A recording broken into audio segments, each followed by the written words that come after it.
I truly believe in our role and our power. The act of getting vaccinated, the act of administering the vaccinations, well, these acts are the very essence of what the Bible and so many faiths tell us about the importance of our role and our power when we say love thy neighbor. And I truly believe in the power of that. First of all, I will show the command. Secondly, I will give some reasons why you should obey it. And lastly, I will draw some suggestions from the command itself. First, the command. It is the second great commandment. The first commandment is, love the Lord your God. And there, the exact requirement is to love the Lord your God more than yourself. The second commandment is, love your neighbor. And the requirement there is a little lower, but still preeminently high. Love your neighbor as yourself. There's the command. And we can split it into three parts. First, who am I supposed to love? My neighbor. What am I supposed to do? I am to love him. How am I to love him? I am to love him as myself. First, who am I supposed to love? I am supposed to love my neighbor. By the word neighbor, we are to understand it to be any person who is near us. It comes from two old words, ne, which means near, and geber, which means dweller. That is, persons residing or being near us. Therefore, if anyone in the world is near us, he is our neighbor. The Samaritan, when he saw the wounded man on the road to Jericho, felt that he was in his neighborhood, and that therefore he was his neighbor, and he was obliged to love him. Love your neighbor. Perhaps he is rich and you are poor, and you live in your little house right next to his majestic mansion. You see his estates, you note his fine linen and his elegant clothing. God has given him these gifts, and if he has not given them to you, do not covet his wealth, and do not think evil thoughts concerning him. There will always be differences in the circumstances of man, so let it be. Be content with your own circumstances, if you cannot make them better. But do not look on your neighbor and wish that he was as poor as you, and do not help anyone who would remove his wealth and thereby help you to become instantly rich. Love him, and then you will be unable to envy him.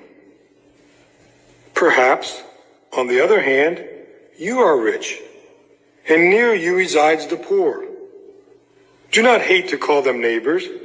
Do not despise the fact that you are compelled to love even them.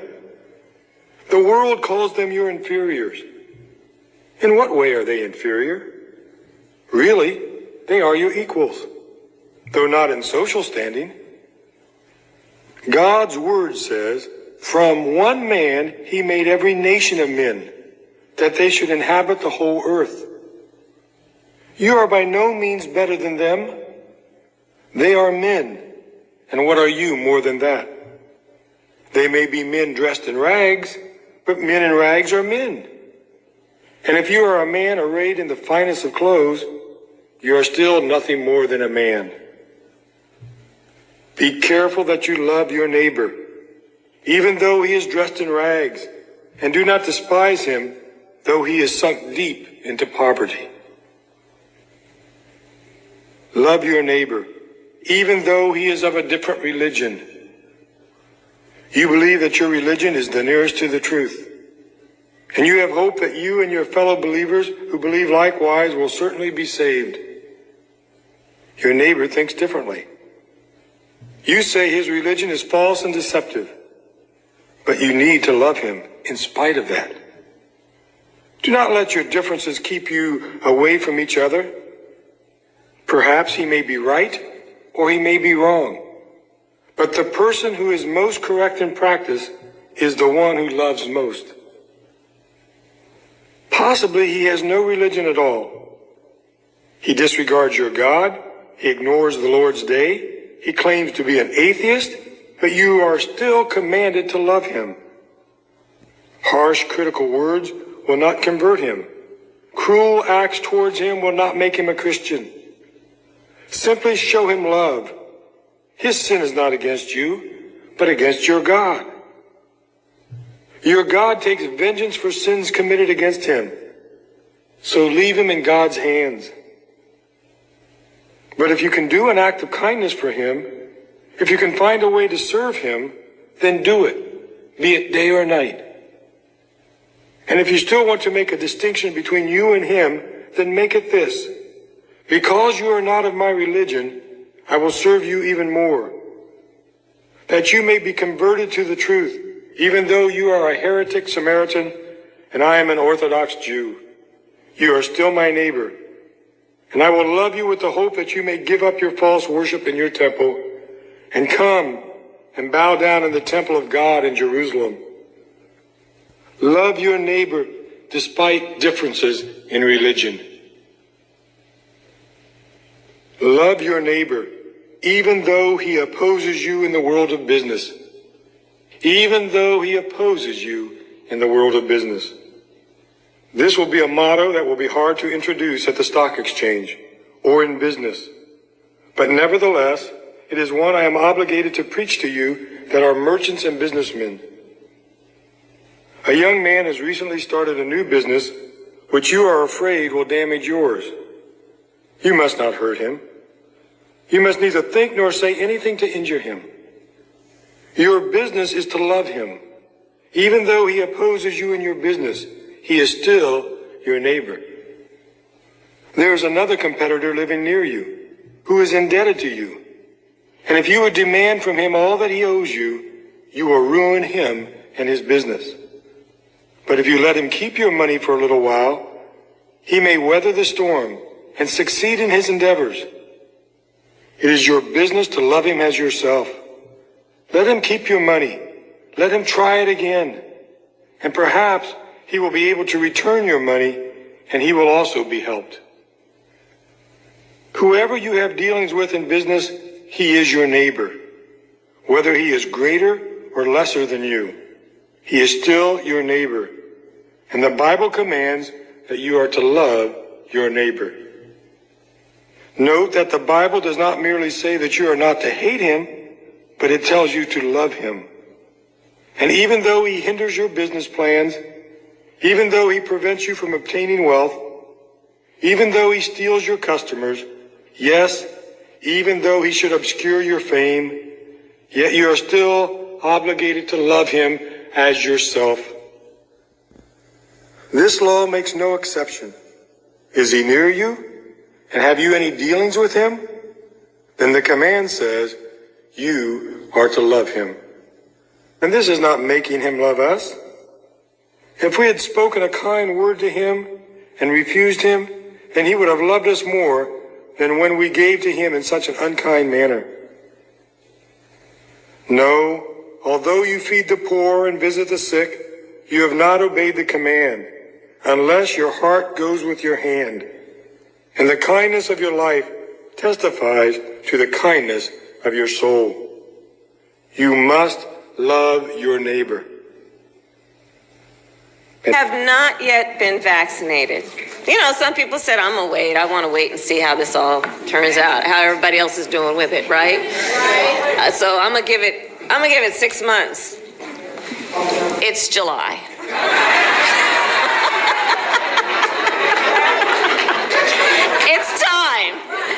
It's time. So it is time, and it is time to roll up your sleeves and get the shot. And if you already have, find someone who hasn't and help them. And talk to them as we are having this conversation now. Born out of love, born out of concern, and born out of knowledge, again, that it will save lives. You know, a couple weeks ago, I was I was down in Atlanta at Ebenezer Baptist Church, and it was good to be back there. And the church, of course, you all know this is the church where Dr. King preached until the day he died. And today, it is a place of worship, but as most places of worship, also a place of healing.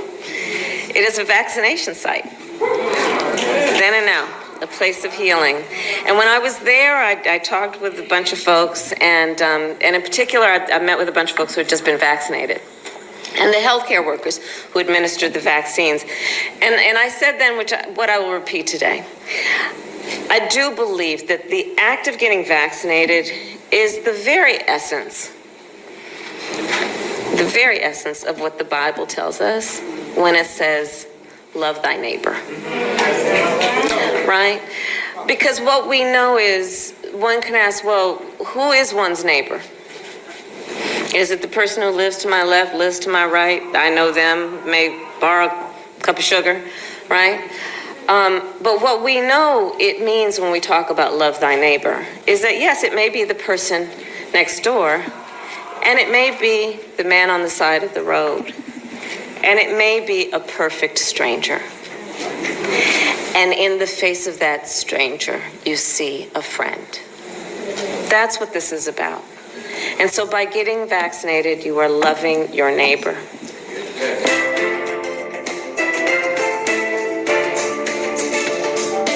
We are bringing the facts, not misinformation, the facts directly to the people. And that's a big deal, as you all know. We got to get the facts out, because sadly there's a lot of misinformation.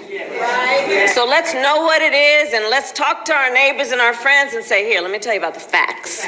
Okay, the facts, one. And two, bringing the vaccine directly to the people. Okay? So we have volunteers who are going door to door to give people information about the vaccines. Why? Because we shouldn't require that people knock on our door to find out what's going on. Let's take it to the streets. Take it to the people. That's what we're talking about doing. Knock on those doors. Hello, neighbor. Others what you would want them to do to you. And this, actually, is a restatement of something else that Jesus said, that the meaning of life is to love God and love your neighbor as yourself. Now, that's really beautiful, but what does he mean exactly by the word love? It's an unclear word in English, because you can love your mom and you can love pizza. And if the word love means the same thing in both of those cases, your mom's going to feel real bad. So what did Jesus mean in his language? Well, first of all, this love your neighbor phrase is a quotation from the Hebrew scriptures, where the word for love is ahava. However, the language Jesus spoke and taught in from day to day, it was a cousin language of Hebrew, that is Aramaic, in which the word for love is rachma. But then, as Jesus' followers spread his teachings around the world, they translated them into Greek, using the word agape. But here's what's fascinating. The earliest followers of Jesus, who wrote the books of the New Testament in Greek, they didn't learn the meaning of agape by looking it up in ancient dictionaries. Rather, they looked to the teachings of Jesus and the story of his life to redefine their very concept of love. So, one time, Jesus was asked about the most important command in the Jewish scriptures, and he first quoted from the ancient prayer in the Torah called the Shema. Love the Lord your God with all of your heart. So love for God is the most important thing. But then Jesus quickly followed up by saying another command from the Torah was also the most important, to love your neighbor as yourself. So which is the most important, loving God or loving your neighbor? Jesus' answer is yes. To ask the question means you don't get his point. For Jesus, they are two sides of the same coin. Your love for God will be expressed by your love for people, and vice versa. They're inseparable. And so this makes it clear that for Jesus, agape love is not primarily a feeling for someone else that happens to you, like our phrase, I fell in love. For Jesus, love is action. It's a choice that you make to seek the well-being of people other than yourself. Jesus also went on to teach that genuine love for God and others means seeking people's well-being without expecting anything in return, especially from people who are in difficult situations, who can't repay you even if they wanted to. According to Jesus, this kind of generous love reflects the very heartbeat of God. And he took this even further. Jesus said that the ultimate standard of authentic love is how well you treat the person that you can't stand. Or in his words, you shall love your enemy and do good to them, expecting nothing in return. For Jesus, this kind of enemy-embracing love imitates the very character of God himself. Now, we wouldn't be talking about Jesus still today if he had only said things like love your enemy. This is how he actually lived. Jesus was constantly helping and serving the people around him in very practical and tangible ways. And he consistently moved towards poor and hurting people who couldn't benefit him in return. He showed love for the forgotten ones, the people who usually fall through the cracks. And when Jesus eventually marched into Jerusalem, he made himself an enemy of the leaders of his people by accusing them of hypocrisy and corruption. But then instead of attacking his enemies to overthrow them, he allowed them to kill him. Jesus died for the selfishness and corruption of his enemies because he loved them. After Easter morning, Jesus and then his followers claimed that it was the power of God's love for the world that was revealed in Jesus' life, death, and resurrection. As the Apostle Paul put it, God demonstrated his own agape for us in this: while we were still sinners, the Messiah died for us. Or in the words of the Apostle John, God's own agape was revealed when he sent his one and only Son into the world so that through him we could have life. And for John, then, this leads naturally to the conclusion, beloved ones, if that's how God has loved us, then we ought to show love for one another. So Christian faith involves trusting that at the center of the universe is a being overflowing with love for his world, which means that the purpose of human existence is to receive this love that has come to us in Jesus and then to give it back out to others, creating an ecosystem of others-focused, self-giving love. And that's the New Testament meaning of agape love.